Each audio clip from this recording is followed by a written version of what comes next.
What did my wife name our son?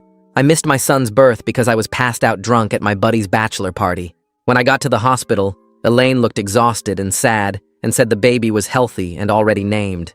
I asked what she'd chosen, and she stared at me and said, "What we agreed on, obviously." I nodded like I remembered, but I couldn't recall agreeing on anything. We'd discussed dozens of names for 9 months, but never settled on one. The shame of not knowing my own son's name made me feel sick, but I couldn't ask Elaine without admitting I'd been too drunk to remember. I had to figure this out myself. The nurses kept calling him baby or your son when they came to check on him. I tried the Starbucks trick and loudly said, "I'm going to get coffee for everyone. One for me, one for Elaine, and one for baby," trailing off, hoping someone would fill in the name. The nurse just said, "That's sweet, but he's too young for coffee," and laughed at her own joke. At home, I looked everywhere for clues. The nursery letters spelled DREAM, which wasn't a name.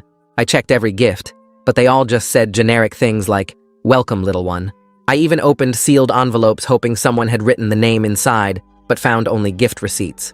When my mother visited, I said, "You know what's funny is how his name means," and waited for her to explain the meaning.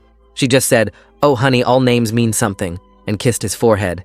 I tried asking what nickname we should use, and she said, "Whatever feels natural," which didn't help at all. I called the pediatrician, pretending to be confused about appointment times. I said, "I have Tuesday down for baby. Sorry, I can't read my own handwriting," hoping they'd say the name. The receptionist just said, "Yes, Tuesday at 2 for your son," and hung up.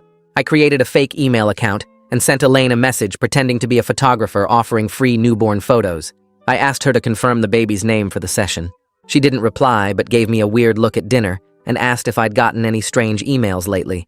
The daycare forms had J as the first initial, and my heart raced.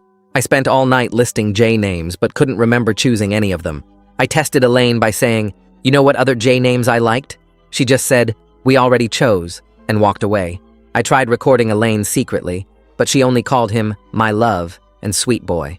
When her sister called, I heard her spell something out loud, but it was just PACIFIER when her sister asked what to buy. I'd hidden behind the door for nothing. I told my friend I wanted to buy one of those wooden name puzzles and asked where he'd gotten his kids.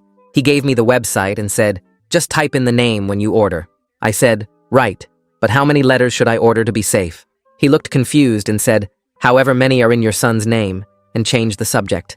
I pretended my phone was broken and asked Elaine's mom to text me the baby's information for our insurance.